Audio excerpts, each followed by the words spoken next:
Okay, so Canadians are being asked to take part in a tone-deaf contest. More Americans are crossing the border than Canadians. And now even Europe and Australia are cutting ties with the US through postal suspensions. That's what I'll be covering in today's video. It's a complete mix of stories that show how fast things are shifting. And yes, it doesn't seem like the US is winning. Before we dive in, today's backdrop was sent to us by one of our viewers named Udo.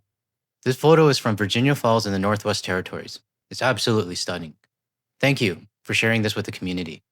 Now, I know I've always mentioned this at the beginning of my video, but just a quick reminder for everyone. If you come across any channels that look like mine, make sure to double check the channel name. It should say Guard the Leaf. There are still a few copycat channels out there trying to mimic what we built here. Now, before we get started, I was browsing Reddit and came across this post from a Canadian small business owner. He's been directly affected by a new Trump policy, and I thought it would be worth sharing with all of you. I'll go into more detail about his business towards the end of the video, and hopefully we can find a way to show some support. All right, let's get into the first topic. This is a tone-deaf contest put together by TELUS and the Vancouver Whitecaps. They're offering round-trip airfare, hotel, jerseys, and a ticket to a Whitecaps game in Seattle. Yes, Seattle. Now I have to ask you, TELUS and the Whitecaps management, what are you thinking? How do you not read the room of what's happening between our two countries right now? It feels like whoever organized this campaign is completely out of touch with the current climate. And I know a lot of you are probably thinking, what the hell? The Facebook comments are also filled with people calling this out. If you want to read them in detail, you can pause the video right here. This isn't a contest I'd ever join. Even if I won, I wouldn't want the stress of going through the pre-clearance, feeling nervous the whole time, and then having to deal with being in the US. So yeah, it's a hard pass for me, TELUS and Whitecaps management. Now, on the other hand, this next Canadian organization actually did things right, and I fully support their decision. A few weeks ago, I reported on how Eastern Canada tourism is booming, and that included the owners of the Blue Nose 2. Yesterday, they announced they're canceling their plans to the US in early September, and judging from the comments in their post, they got the support from hundreds of people who are glad they're staying home and supporting Canada. I just wish TELUS and Whitecaps management would take a stand for Canada the same way. Now moving on, I came across an article from Cape Cod titled, "Canadian Tourism on Cape Cod Has Dropped Steeply, Businesses Say." I'm not going to read the entire thing here, but I'll leave a link in the description if you want to check it out yourself. But what really stood out to me is that bookings from Canadians are down a massive 77%. And looking ahead to September, they're saying that it's already going to be declining 66%. That's music to my ears. I know some of you were concerned when the July cross-border numbers ticked up a bit, but hearing this feels a lot more accurate and factual to me. This article also points out that Canadians are not upset with the businesses themselves, but the political situation in the United States. Well, yes, the political situation is a huge part of it, but I question the idea that we're not upset with the businesses. Speaking only from my own point of view, and I have to say this since the trolls love to claim that I don't speak for them, the people and the business owners are 100% responsible if they voted for Trump. Now, unless someone's walking around with a MAGA hat, there's no way to know who supported them and who didn't. So for me, I'd just rather err on the side of caution and just avoid all US businesses altogether. The article goes on to say more and more Canadians are canceling their trips instead of arriving, and campgrounds in Cape Cod are really starting to suffer. It's a good read if you want to take a dive into the details. I'll leave the link in the description. And speaking of fewer Canadians heading south, there's actually a flip side to this. We're now seeing more Americans traveling north to Canada instead. New numbers from StatCan show a remarkable shift in cross-border travel between Canada and the US. More Americans came into Canada in June and July than the number of Canadian residents returning from travel down south. And that's something that hasn't happened in years. Calgary resident Sarah Coswin says she recently changed her plans to travel to the States. I just want to support the Canadian economy. It's easier, Canada's beautiful, so might as well get out and see it. And also, it's cheaper, the exchange rate isn't really in our favor, so a little bit of cost savings there as well. Overall, cross-border travel to both countries is down. However, the recent change in attitude and travel preferences is much more pronounced on the Canadian side. StatCan confirms that outside of COVID lockdowns when travel was restricted, the last time when more Americans entered than Canadians returned was June 2006. No matter how you look at it, this is a huge shift in behavior. Right now, there's more Americans coming to Canada than Canadians heading south. It's not because of restrictions, we don't have any COVID rules in place, the Canadian government isn't stopping us, and the borders are fully open. To me, it says that Canadians are making grassroots stands on their own. And at the same time, it also shows that the Americans choosing to come north are glad to support Canada. I think the tariffs put a big strain on our relationship with the States. Also, you hear about people getting held up at the border now just with visas and whatnot. This Calgarian recently traveled to US and says he heard about the impact of reduced tourism. I was just in Vegas and they were saying that there's been less Canadians there and it's kind of affected a little bit of the economy there as well. So I have family in the States and I've chatted with people and seen how it's affected some tourism in the States, especially Las Vegas, because there's so many Canadians head there every year. So. I know some of you are probably thinking, why is this guy still going to the US? Well, it's his choice. He mentioned he has family down there, so I respect that. I just wanted to pause here to remind everyone that people have their own reasons for still traveling south, and that's something we can't control. For me personally, I'm 100% against going to the US on my own. But if a relative or close friend of mine had an emergency in the US, I'd go for family and close friends. This Calgary tour operator says she has noticed an increase in the number of tourists this season, many of whom are American. We do have locals who are always showing interest in our tours, but mainly the major footfall is from the US for sure. As for Sarah, she's choosing not to focus on the political tensions, but look on the bright side. Instead of focusing on the negatives, just focus on the positives of what has come from this for Canadians. And yeah, I mean, the extra tourism to Canada is great. I appreciate it. And I agree with her. Right now, Canada is pulling away from the mess in the US and their administration. We need to welcome the tourists who are choosing to come to Canada. That's why I got annoyed in a video a few weeks back when someone complained that there's too many tourists in Canada. To those people, drop the me thinking. Tourism is helping Canada as a whole, and it's bigger than just your own view. Sorry, I had to vent a little bit. Now moving on, Australia and several other countries in Europe have suspended all postal service to the US. They're doing this because of the tariffs and other policy changes that Trump has just made, which seems to change almost every day. Now let's take a look at this report from ABC on the Postal Service halt. Okay, it may now be a little harder for you to get international packages shipped to the U.S. Now, multiple postal services across Europe, including Germany, Denmark, Sweden, and Italy, have stopped shipping most merchandise to the U.S. effective immediately. Now, they're saying there's a lack of clarity over U.S. tariff policy, specifically involving new import duties set to begin this week. All right, let's bring in ABC's Perry Russum in Washington for more. Okay, Perry, help me out with this. How is this going to affect American consumers? Yeah, so this starts on Friday. So basically any package that comes into the U.S. valued at under $800 will have to go through customs and will have to be tariffed, basically taxed. That was waived before under what's called the de minimis tariff exemption, but President Trump effectively ended that after signing an executive order last month. But as you mentioned, there's major questions over how this is going to work, what information is needed for these packages, as well as who will be the ones doing the processing on this. So who is this actually hurting? It's hurting international businesses that sell their products directly to the US consumers. But it's also hurting the Americans themselves, because they can no longer buy the everyday products that they were used to buying, all thanks to these new tariff regulations. And just to be clear, there's no winners in this situation. The US isn't helping its own citizens, and it isn't helping its own reputation abroad. And it's making life harder for businesses around the world. In the end, everyone loses, but especially the United States.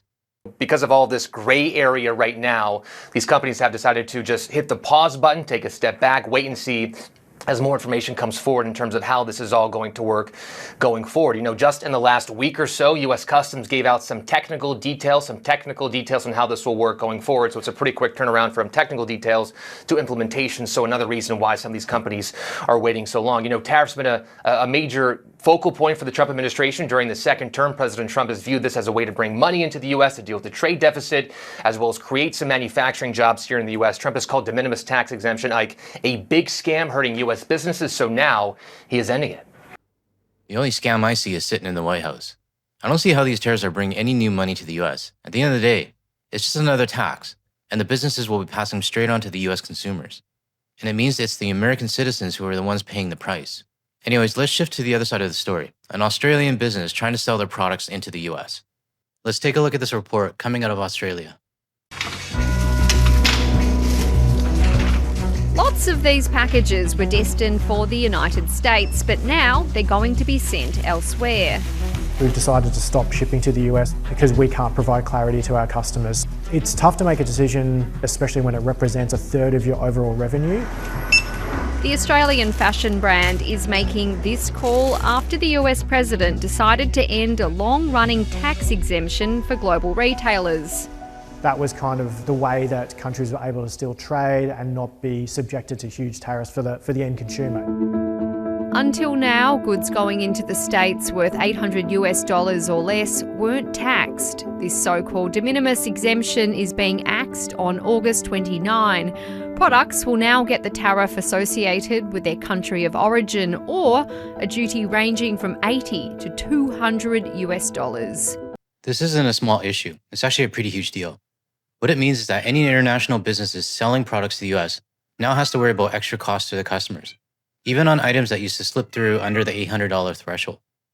And that's exactly why the Canadian business owner I mentioned at the start of the video is beginning to worry. His products are about to get more expensive for Americans, and that makes it harder for him to stay competitive. It's just another example of Donald Trump breaking something that wasn't broken in the first place. And now small businesses around the world are going to pay the price. But it's not only small businesses around the world. His own citizens and American small businesses who rely on overseas products are going to be paying more too. So much winning, right? Look, I think the simple way to describe it is just utter chaos. Apero uses Australia's national carrier for its shipping, and its co-founder says they're struggling to get firm answers about what is happening next. The lack of ability of even people like Australia Post to be able to address these issues in a timely manner puts us and all of Australian fashion, I think, in a really precarious position. Australia Post didn't respond to specific questions. This tech company helps Australian retailers send goods to America. It's finding that because of US tariffs, some businesses on its platform are pulling back. What we've kind of identified is that there's been around a 36% drop in volume since April in terms of outbound shipments from Australia to the US. So navy blue large, olive green large as well? Yep. This Australian brand makes its tops in China. It ships them directly to its distribution centre in America, meaning it's already being slugged with Trump's far higher tariffs on Chinese-made goods. And so we're glued to, the ABC watching what's happening with these tariffs. It just got out of hand really quickly. Saying this is getting out of hand quickly feels like an understatement. And that's just looking at one overseas company. The reality is, this is happening globally. Oh, my co-host is here. Companies around the world, including Canada, are frustrated and unsure how to price their products, and those costs are landing on the average US citizen.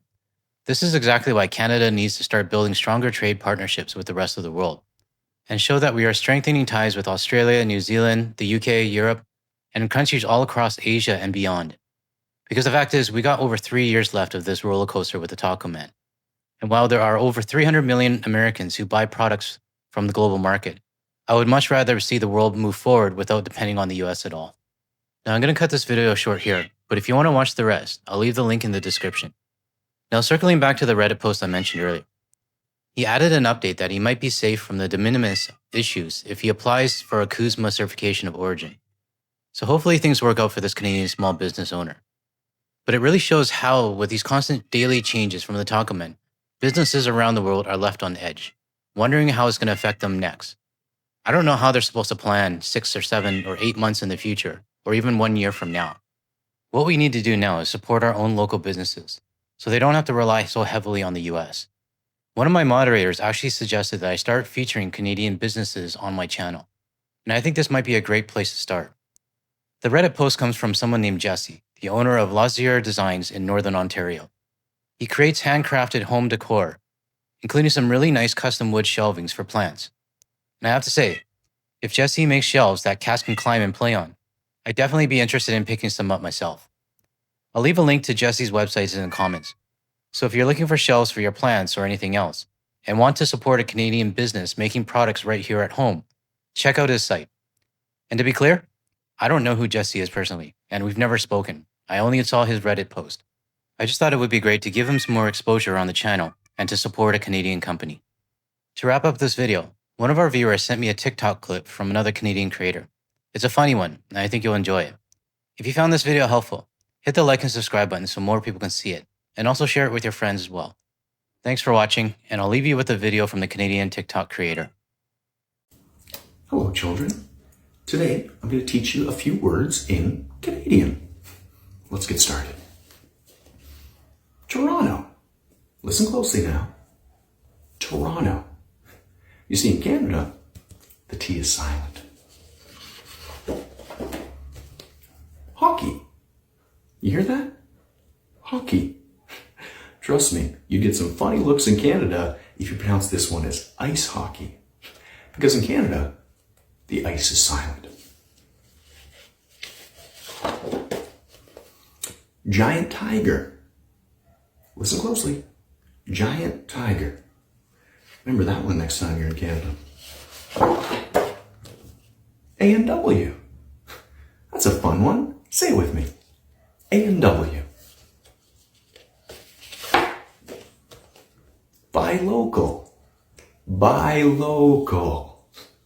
Keep that one in mind on your next trip to Canada. Human right. Human right. Very important to Canadians. Privilege. Privilege. Don't get that one wrong when you're in Canada. Purchasing. Pay attention now. Quite a few people have gotten this one wrong lately. Purchasing. You may have heard this misused recently, as in the incorrect phrase, Americans are subsidizing Canada. Not at all correct. The true and correct pronunciation would be Americans are purchasing from Canada. You know, kind of like a business, or as a businessman should understand. Asshole. Asshole.